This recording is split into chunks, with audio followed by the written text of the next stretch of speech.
Paycheck, where I, your host, Pay, will be checking the culture with a new, creative, interesting, amazing guest. And today, it is very hot in Amsterdam. It is 98 degrees, which is exceptional. We don't have air conditioning, but luckily it's very cool in here. But also, who's very cool is, okay, I'm very lame, Miss Tasha from Tasha's World. Hello. Thank you for being here. Thank you for having me. Oh, you're amazing. You're amazing. I'm so happy that you're here. Thank you. And I know I say this about all the guests, but of course I'm only having amazing people. Yes, introduction. It's singer-songwriter. That's what how I know you from the start. But also entrepreneur, businesswoman, part of the culture, and also finding new talent and nurturing talent and developing talent. And we're going to go into that a little bit later because I want to start with your journey from the beginning. We don't have to go, we don't have to do 50 years of whatever. Yeah. But how did you fall in love with music? Wow. First of all, you're equally amazing. Thank you. Probably more amazing. And to hear you just give me like a resume, I love hearing it. Thank you for that. I don't even think I gave you enough because you do so much.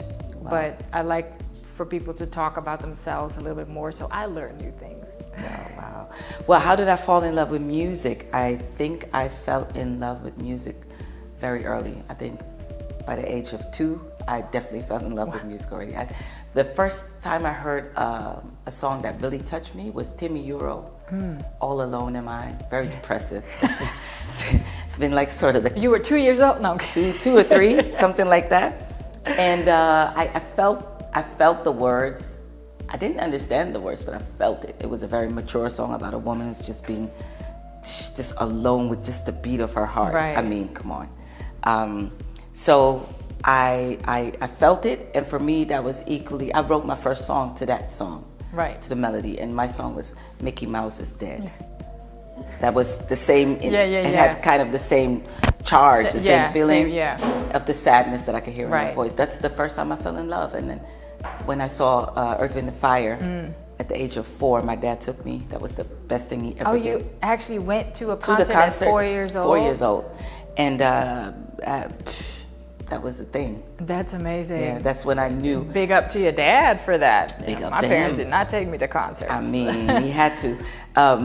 When I saw that, them coming out of the spaceship and all of the lights and the outfits and the whole show, the whole shebang. I was like, this is what I want to do for the rest of my life. Well, then of course, we can want things when we grow up, but if we're not talented, I would like to be a singer, but you don't want to hear me sing. So how did you realize, because you want that, but how did you realize that you were actually made to do that? I come from a musical family. Sounds so horrible. I come from a musical family. It's so cliche, but it's also how most musicians come to fruition. Right, and if you think about it, not a lot of them were singing. Basically, it was just me and my aunt who were the singers of the family. My dad was a guitarist and a vocalist. He started singing with a lot of groups, different jazz, groups, soul, a lot of cover bands, and he sang actually made music with 𝗬𝗎𝗓𝗏. Oh wow! Famous jazz singer, Surinamese jazz singer, and he was always on the weekends he would go and play. This is my dad as well. My dad was always gone every weekend playing with the bands. Yep, and he would come home very late. Bring home food from the Surinamese parties that he played at, and leftovers. He would wake us up. He would actually wake us up, and my mom was like, "Don't wake up these kids! It's 2 in.the morning." And we would actually love to just wake up and eat the food that he brought, and just listen to the stories. So I think, we would always be singing, harmonizing, and nobody really told me you could sing because my parents weren't our typical. Well, I shouldn't say that, but very much the type of black parents that are like discouraging. Right. Go to school. Just go to school. Forget about this music. It's not for you. To this day, my dad still asks me, when are you going to get a real job? Same thing, right? It's very bad. Yeah. Well, luckily for me, my mom now kind of leaves it alone because she sees I'm happy with what I do. But it is typical. I mean, I don't have the typical black parents, but the typical, I guess, immigrant parents that want a better life and that they've struggled, so they don't want you to struggle. And I think that's the main thing. Like, they don't want to see you struggle, because if you just go to school, finish your education, get a job, then they're feeling stable. It's not about them. It's about our happiness. A good thing I was a rebel and I was just ignoring it. And they're never going to be really, really happy until I'm just fully wed. Right. And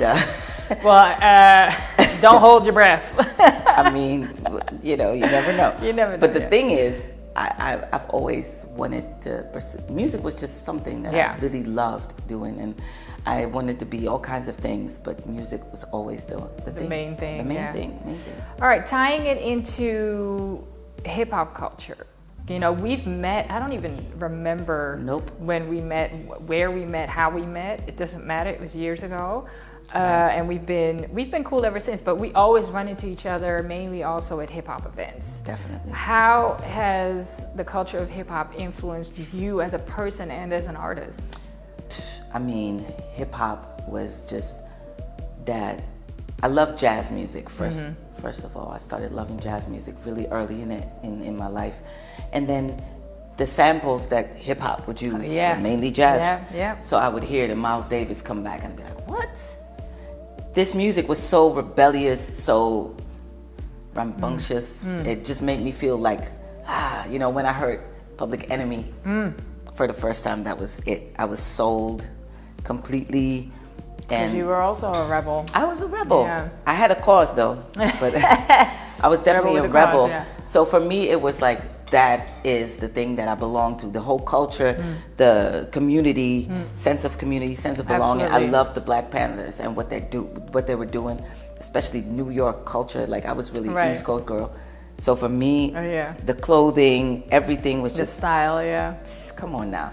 Because, it's funny that you're talking about that, the style. Like, you've always had such an amazing style. For me, you are, when you're on stage, you're a true performer, a true artist. You make it look like it is a whole show. But also the way you dress, you're very intentional about your roots, about your culture. And that is something that I love artists bring, with them, not just making the music, but also the whole culture. How did that start for you with your own style and your designs and whatnot?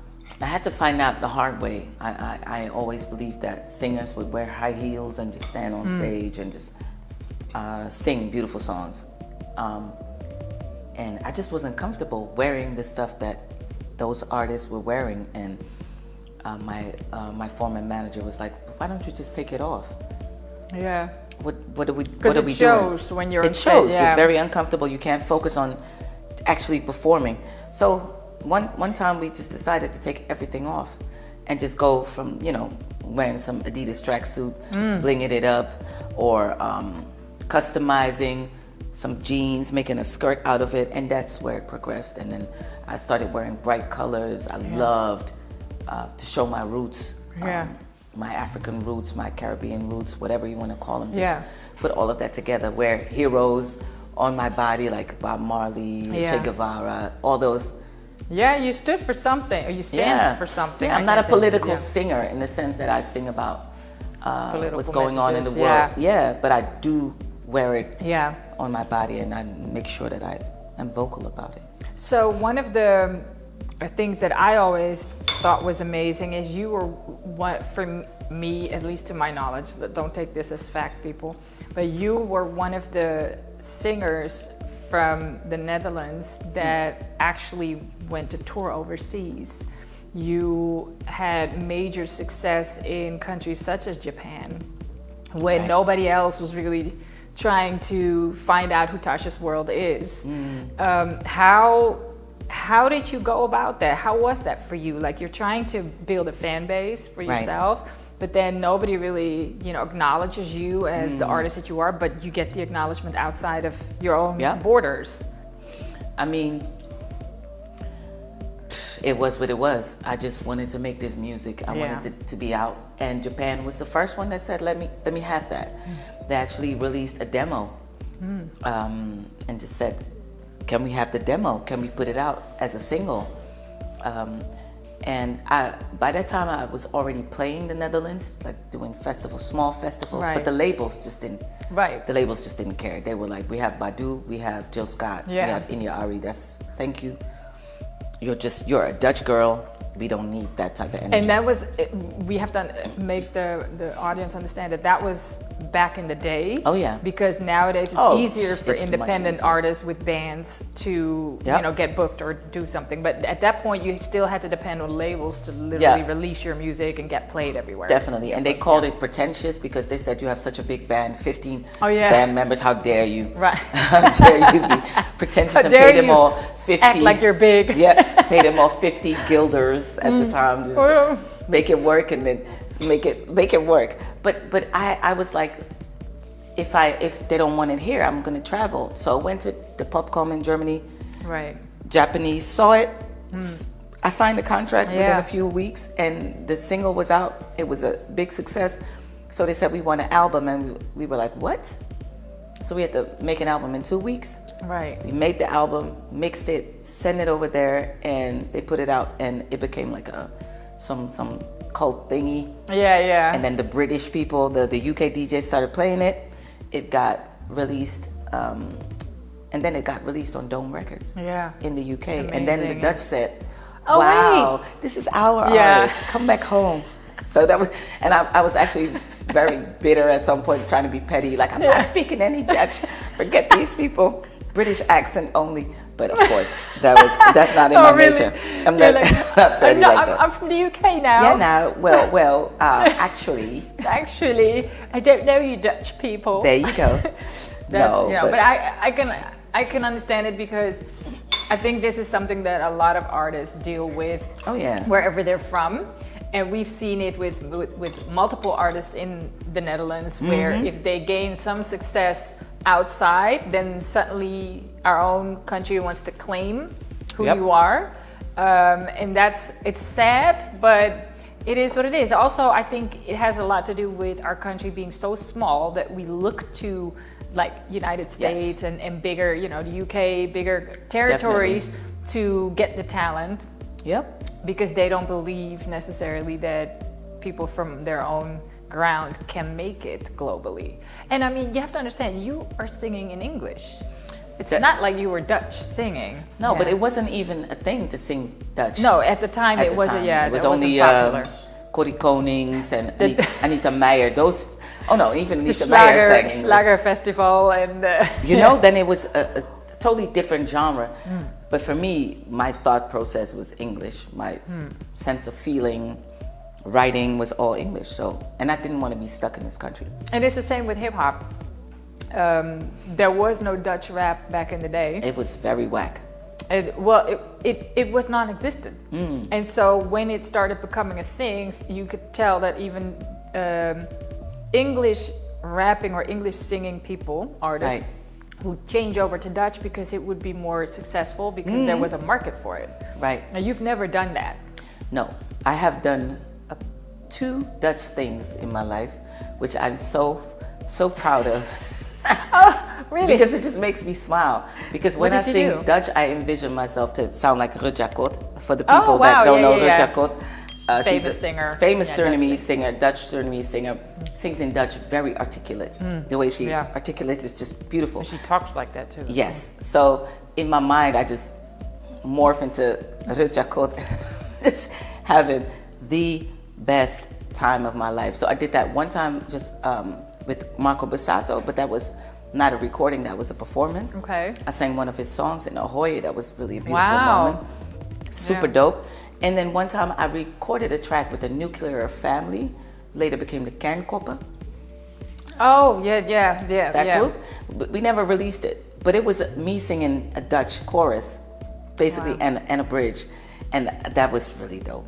That song is still hot. I think we should release that. I'm gonna let you hear it. Yeah, I'm gonna tell you a secret that nobody knows, but I once did something in Dutch too with 𝗬𝗢𝗜𝗔𝗏𝗏. he had asked me to rap in Dutch, and I actually did that. So we're going to listen to that no, later we're on not, in the no, car. we are not No? listening. No? I don't know where that is. It's not my song. It wasn't my song. Let's call Deems. No, we're not calling Deems. Deems, he'll be a guest at some point.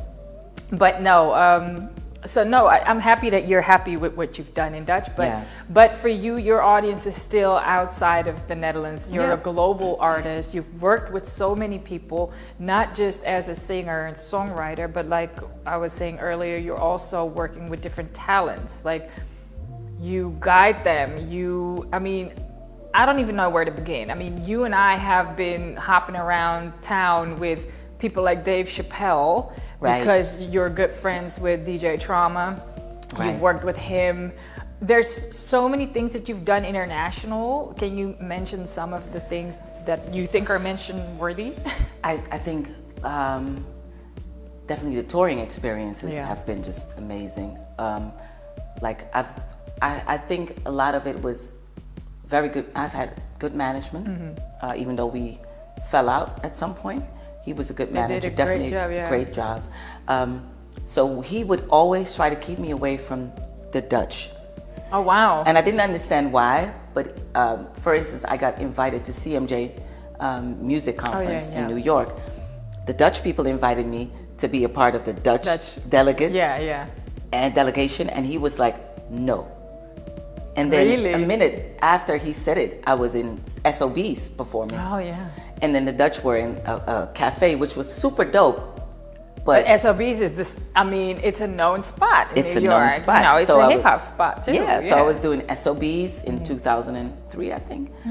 And on stage with amazing artists like 𝗦𝗢𝗘𝗜𝗔𝗚𝗔. Chris Rob was playing, 𝗑𝗏 Everett, I don't know if you know. Oh, wow, yeah. Oh, I love 𝗑𝗏 Everett. Amazing. And I was just on stage, the Dutch girl, well, whatever, you know? And that was just amazing. He would always keep me away and make me not Dutch.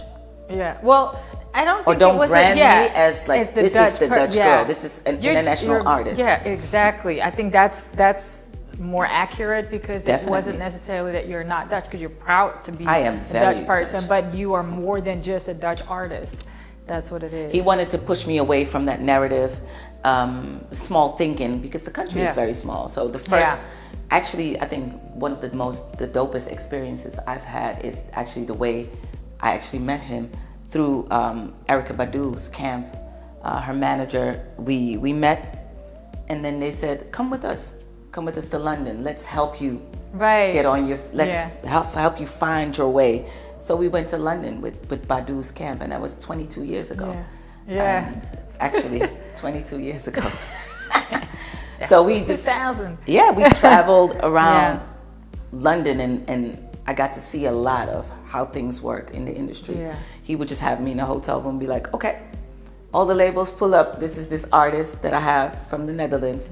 Meet her. That's really amazing. An amazing job, just out of love, because they didn't have to do that.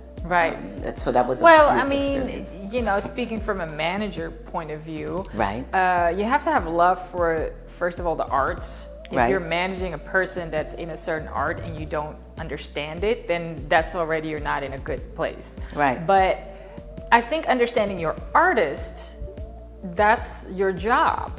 So, you know, doing things out of love is great. We should all do things out of love, period, whatever it is that you do. But I think understanding your artist, understanding that was what was good for you, that's a good job.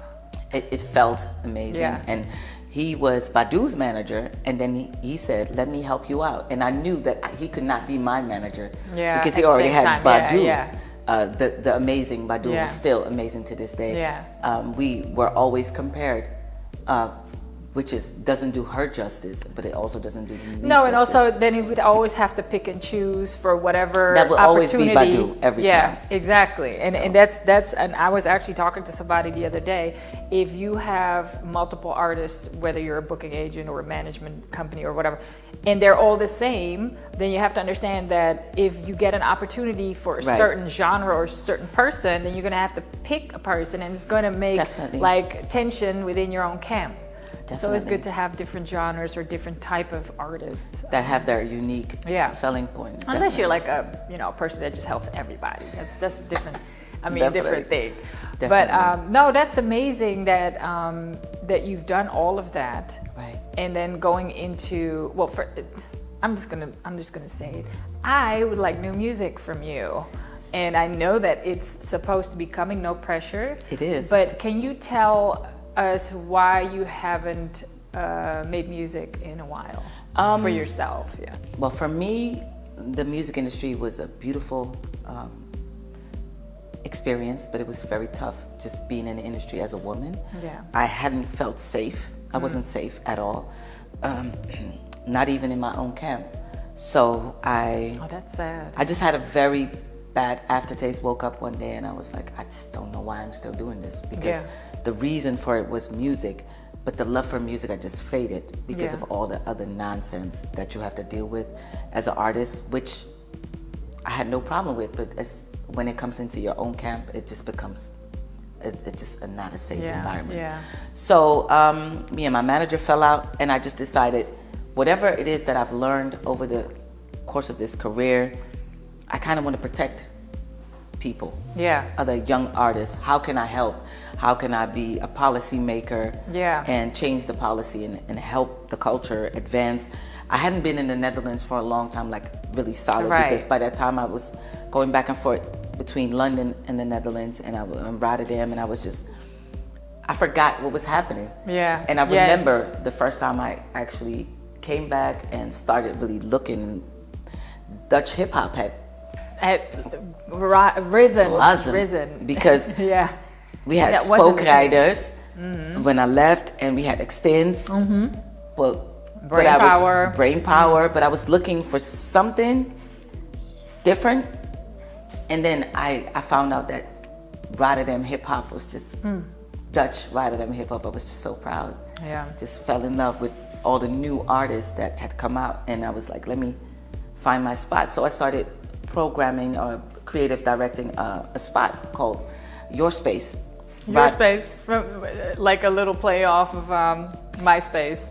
The thing is, Rotterdam was Rotterdam Youth Capital, 2009.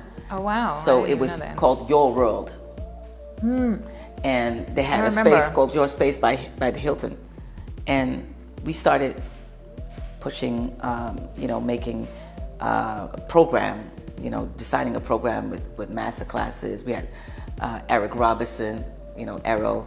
We had 𝗏𝗏𝗏, like all these. I remember this. All these people. I was like, let me open up my network and get the artists that I've met on tour or whatever. Let's get them to do stuff. Let's organize debates, 𝗦𝗢𝗘𝗏𝗏𝗏𝗏𝗏𝗏𝗏𝗏𝗏𝗏𝗏𝗏 how do we do it? How do we get the youth, politically engaged? What's going on? And let's get them, get jam sessions going and stuff like that. So I had a great time, and I was like, you know what? I never just want to make music. So I dove into that. Yeah, and you've been kind of like, how do I say this? Developing your own way into how am I going to do this? Yeah. That's how I feel like if I look at your journey. Like this is how you came to House of Knowledge. Definitely. Because, you've done all these things, and it made you realize, okay, I want to do this. I want to help people. I want to help new talent. Right. It's kind of like you were like a A&R / talent agent / event producer / everything. Right. Really. Right. And so now you set up this creative hub. I don't know what else to call it. Called House of Knowledge. Very good description. Can you tell us a little bit about that? Well, I met Sam, my partner, in 2009 with the Your Space. Yes. And she became my PA in the music as well, when I was touring and everything. And I took her with me in the methods, and we started doing that together. So it gradually, this was intentional but not intentional. And we got asked by North Sea Round Town, what are you missing for young people as far as hip hop programming? And then we made a there you go. We started with one project, and we needed a foundation to start the project. So it came up what's it going to be called? Well, the House of Knowledge, of course. Yeah. Because knowledge is power. Yeah. And all power to the people. Absolutely. So those are the values of hip hop. And the program, the first project was called 𝗦𝗢𝗘𝗔𝗏𝗏, of course. Yep. After the great, and all the project names were affiliated with all the hip hop icons or hip hop songs that paved the way for me to just, and all the values of hip hop were just instilled in it. And that's how we became House of Knowledge. And it's super dope. And we're having the best time of our lives. And I'm at peace now, you know, healing myself through healing others. Oh, yeah, yeah. Which is very important. So mental health is became a very big thing, a very important pillar. Important part, yeah, absolutely. And that goes for, you know, we're 2022. It goes for everybody in every industry. Mental health is now something that every company, even corporate, has to, you know, deal with and think of, and, you know, make sure that whoever's working in their circle is okay. And for artists, it's even a bigger level. Definitely. Because they have to deal with so many unknown variables that come into play. Like it's a very uncertain industry, an uncertain career. Mm-hmm. You're always depending on whatever is going on in the world, whatever the people want, whatever, you know, wherever you're at. And so I think it's a beautiful thing that you, as an artist, knowing what you've been through, you know, touring and dealing with everything, especially as a woman. Man. That you help these young people. Going back to me talking about, okay, I'm trying to, you know, find a balance between men and women as guests in my show. It's not necessarily that there aren't enough women. It's just, you know, you got to find the time and your schedules and whatnot. But I also curate the guests for my show very carefully. As much as I love everyone and I want to put everybody out there, it has to fit my format, talking about the culture. Definitely. And I think that you are definitely one of the underrated people, not only by, you know, our own country, but also globally, because of the talent that you are as a whole, as an artist, but also as, you know, what you do for people, for young people within the culture. Thank you for that. Well, it's basically, it comes from a place of necessity, trauma first. Of course, trauma triggered. It's terrible to say, but also a great motivator. I definitely have no problem with whatever it is that I've been through. Yeah. It basically made me into who I am today. Yeah. And we're looking back every now and then being like, whew, that was tough. But guess what? We're here. Did I go through that? That's how I look at it. But. Definitely, that's how I go through it too. I'm trying to change that. I'm trying to change that. But for me, it's like, I'm very honest. Also teach at the 𝗧𝗛𝗏𝗏𝗏 Academy. Everything is brutally honest. Yeah. This is what happens. I sit them down. I tell them about whatever naked man came out of the studio asking me, can I give him some head first? Are we doing the track? Really? All of that nonsense, we're discussing it. And then I give them my phone number, the students, and let them know, like, whatever is going on, call me whenever you're in an unsafe situation. I'll Uber myself over to you. Right. Because I would have wanted, I'm trying somebody, to be, you're trying to be the person that I wish I had. Yeah. That's basically how I look at things. What was I missing at the time? What would have made me feel safe? I had a mother, but my mother was not musically. Right. She didn't understand the culture or yeah. So a mother, a father, a sister, a brother, a husband, a wife. That's a little bit too far gone, but like the mother, big sister. That's basically who I am. Well, the person that understands how to be safe within the industry, because it's different than having a mom that, you know, tries to make you safe in the world. Because you have to do your music. Yes. You have to actually go to that studio. Yeah. How are you going to do it? Let's go back to this story. And I don't want to, you know, have you relive traumas. No, but it's not that serious. But I do think it's necessary to address this for whoever's watching, even people in the industry, men and women or non-binaries. What happened? In short, where was this? Were you on tour? This was actually here in the Netherlands, and you don't have to mention names or anything, but it actually has happened in different scenarios, like about 5 or 6 times. That's terrible. In the UK, it's happened. It's been here that it happened. It's been. So, me as a woman in the industry, I've gone through my things, but I've never experienced that. Oh, I've had men like literally in my hotel room, because they had a position of power. Right. They got the key from downstairs, terrible. And I would just wake up and be like, "What is somebody?" And I hear a voice, "Hello." Oh hell no! You wake up. I would complain to the hotel. Like, that's not okay. Listen, I've had somebody. I'm like shocked. I'm sorry. Somebody trying to relieve himself, like with me in the room. We were just having a discussion, and suddenly the thing came out, and he was just. I was like, and then you have to make like it's split. Yeah. Second. Yeah. That you're like. That you what the. Yeah. You're like. And then the hip hop comes out. Like what the. Yeah. Yo, my. And it's funny. I attended a lecture from Rich Medina yesterday about hip hop and heritage. Great Rich. Now, Rich literally said, and he addressed it as such, that hip hop is a safe space for everybody. Whether you're a woman, you're a man, you're gay, straight, transgender, it doesn't matter. Hip hop is a safe space for everyone, no matter what is being portrayed nowadays as far as hip hop is concerned. So let me just address this. I completely understand you not feeling safe in this industry anymore after those things. And this was not just hip hop; this is the music industry. Right, it's the music industry, but just to understand that this is not like people portray hip hop as a very male dominated. Some of it was jazz. Some of it was anything. Soul. Yeah, but.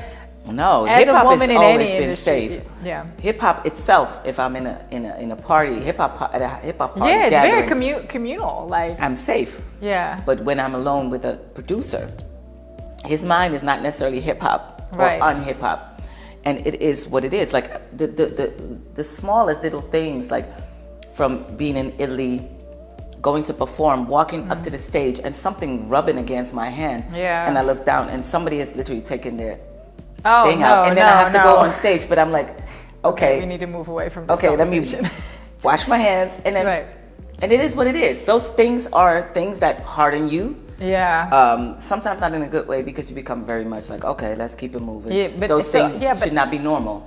Yeah, you rub it off, or you write it off, and you just keep going when it's not something that you should do. How do you trust people again after those things happen? In this case, men. How do you trust men in this industry? How do you still bring out your creativity? How are you still inspired to make great music and be your best self?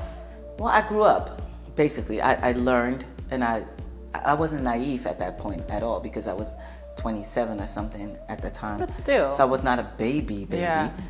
But baby in the industry, maybe, baby in the industry, and now I know how to. And it wasn't something that I did. I also realized that I wasn't trying to give mixed signals and stuff like that. And that's all what they try to make you believe.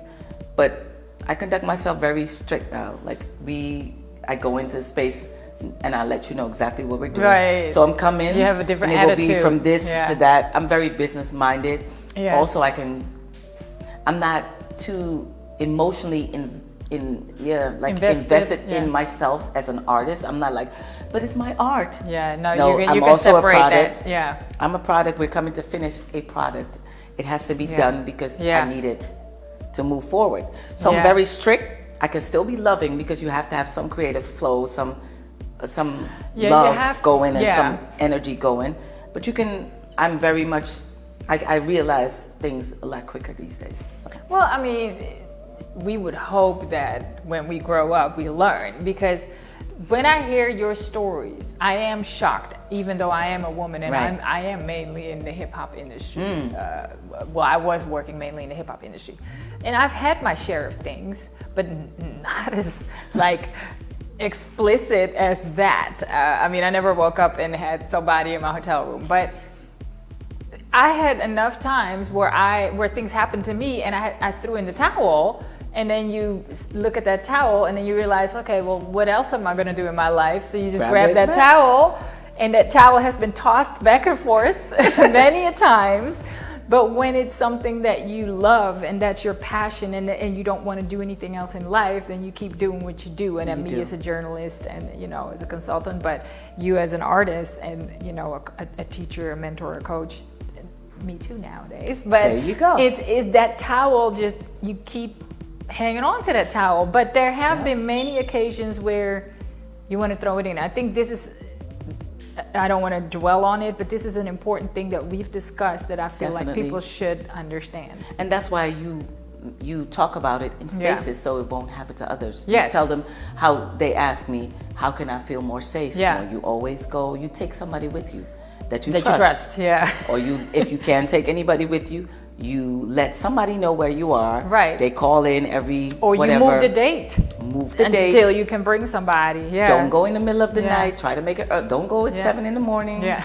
I mean, I've missed like literally deals fell through because I didn't want to sleep with the A&R or something like that. That's how. But that's. I mean, that's how stuff happens. I didn't get interviews because I didn't, you know, do but what they wanted me to do, whether it's sleeping with somebody or not. Anytime you have to compromise, aside from any sexual activities, in any other way, if you have to compromise, it's not worth it. There are more ways to roam. You know, we all can get to where we are. We just have to work a little harder, which is not fair, but it is what it is. But you can sit with integrity and respect for yourself if you don't give in to that. And basically, doing something different was just never an option. Right. I didn't like school at all. I didn't like school. Now I love school. Love it. It's because you're part of it. But now I also understand how to use certain things. Right.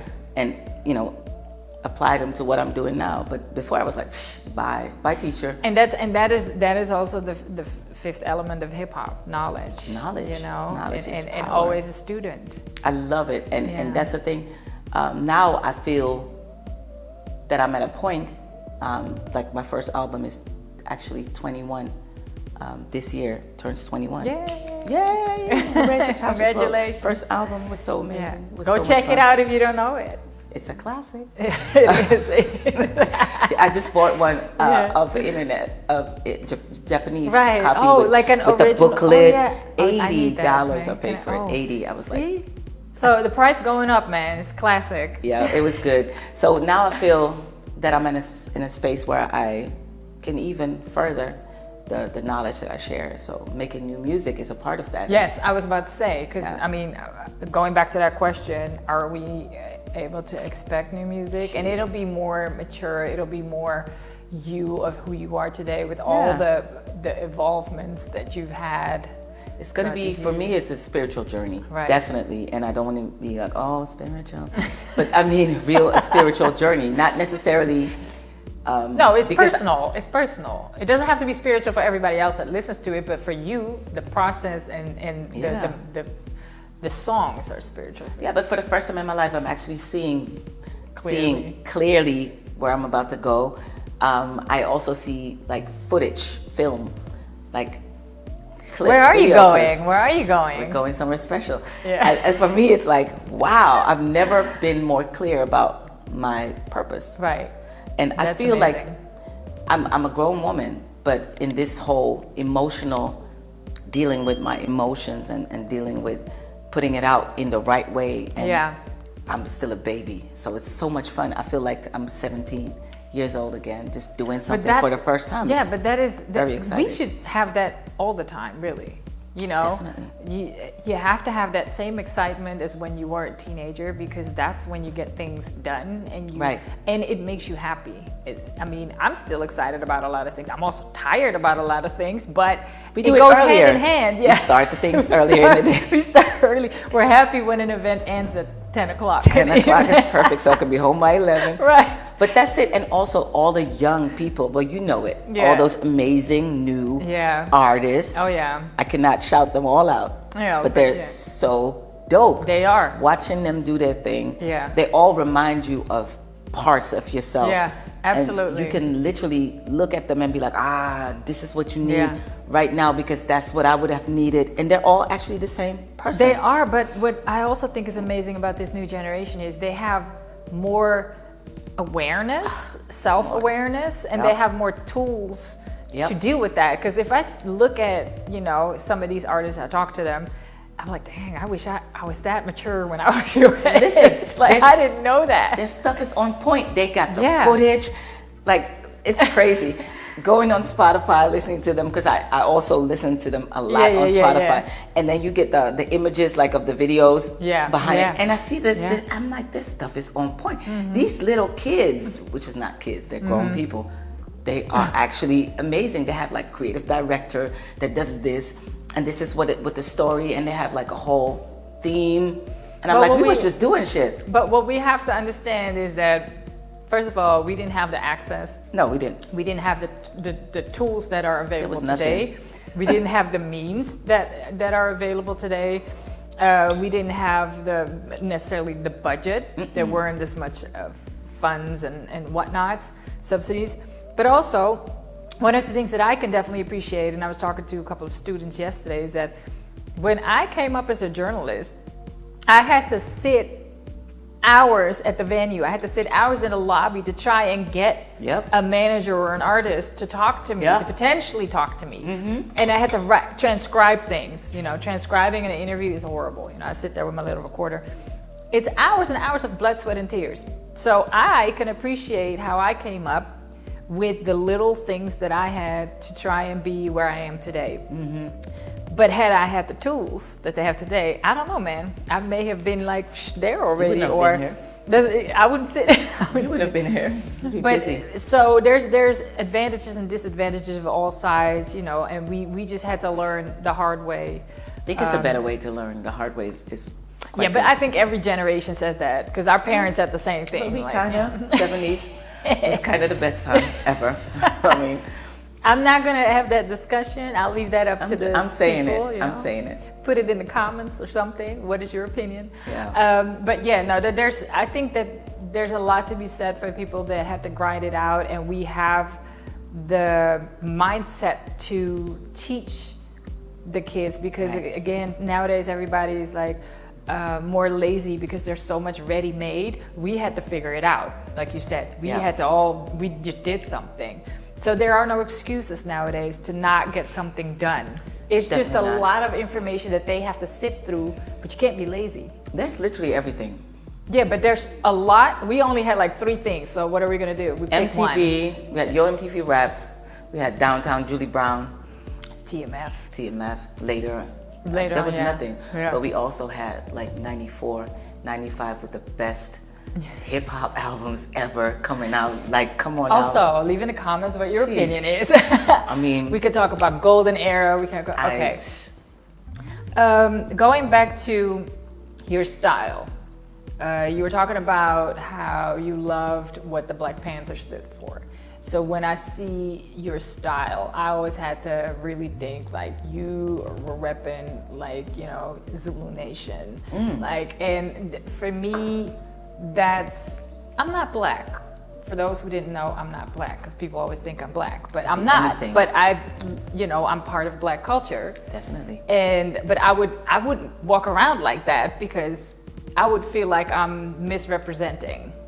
Okay. I always say that as long as you give credit to where it comes from, it's not misrepresentation. I mean, like, if Kim Kardashian does something and then doesn't give credit to where it comes from, and it's definitely black culture, and she's like, everybody's like, oh, that's Kim Kardashian braids or something. Bucks braids, yeah.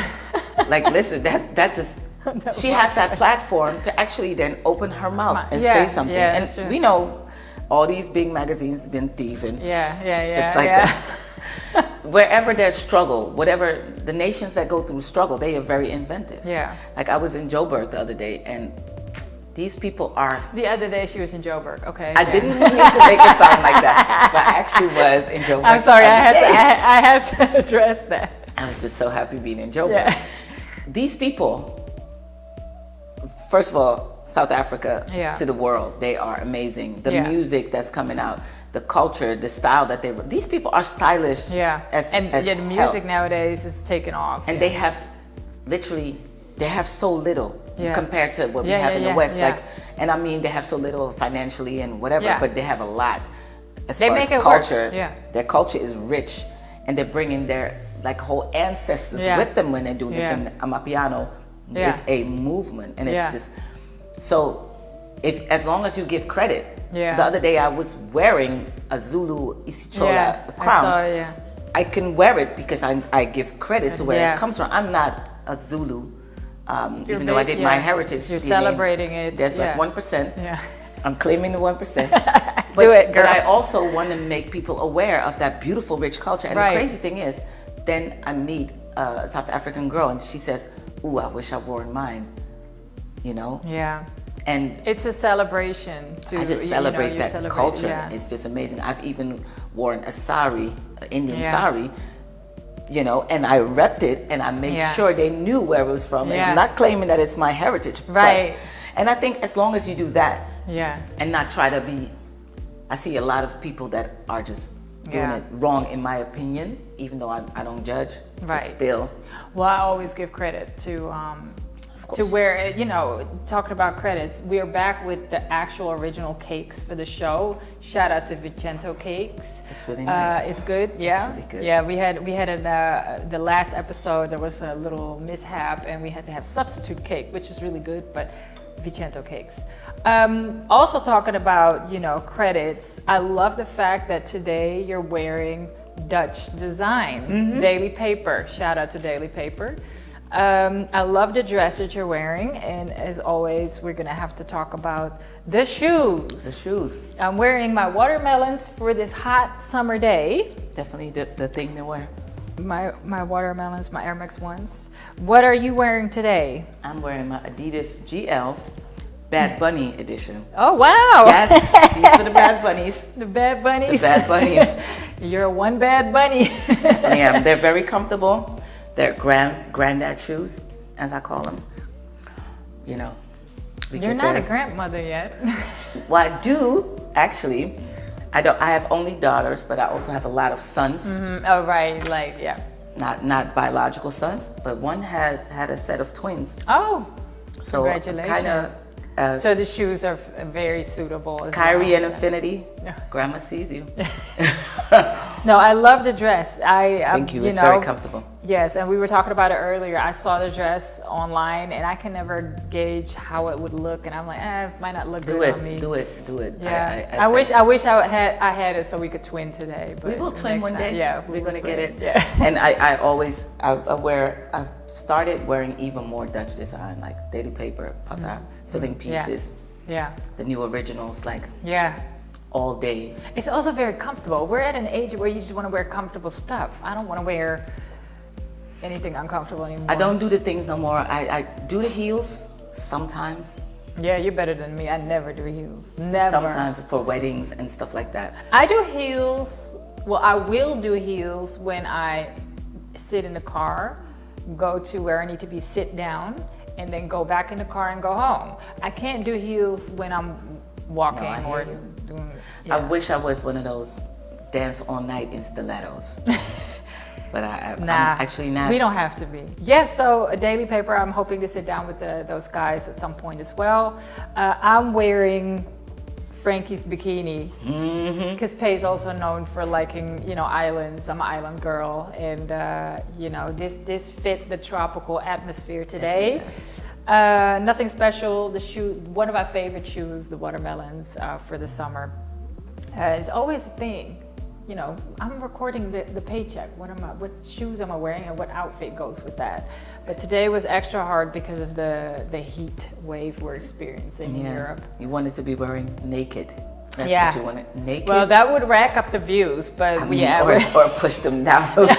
We don't know. It could go either way. No, in this crazy environment, it'll just go up. It will Trust me. Yes. It will go viral. Definitely. Trust me. People will do anything for this craziness. No, I want to thank you for, you know, sharing your story, but also for being very transparent about what you've been through, but also what you've done. I love the fact that you're that you are a mentor for these new generation artists and creatives. It's not just musicians, but pretty much everybody can be inspired by you. You know, even though this heat is killing you with your asthma, you did great. You know, I did good, right? There's water. You ate the cake. Is there anything that you want to, say? Is there like a life motto or, some type of quote that you live by or advice that you want to give out to folks? I could just go on and no, the thing is, I used to say what doesn't kill you make you stronger, but I don't really feel that. I feel like I always say open heart always. So that's for me. That's a good one. I get up, I meditate, and my mantra is always open heart always. So that's that means I'm just ready to receive as well as give, but I have to start receiving a little bit more. So that's my mantra. Yeah, very good. Now. And I definitely want to thank you for coming out on this 98 degrees in the shade. 98 degrees in the shade day. Yeah. To sit with me and have cake and just talk, because that's how it feels. Yes. Yeah. Oh. Just a conversation. It is a conversation. This is what I want to do, just so people can understand that, we can share knowledge by just having conversations, and I hope this sparks conversations between other people and asking questions about the culture. Sneaker culture is part of a bigger culture, which we're addressing with the show. So thank you guys. Thank you for being here. Thank you. When can we expect the new music? Is there already a... Well, you don't have to say... No. I feel October. October, okay, cool. October, because we got to get ready for the festival season next year. Okay, that's true, that's true. So you can find Tasha on Instagram at I am Tasha's World. And you can find all the other links from there. Thank you guys for watching, and we'll see you again for the next episode.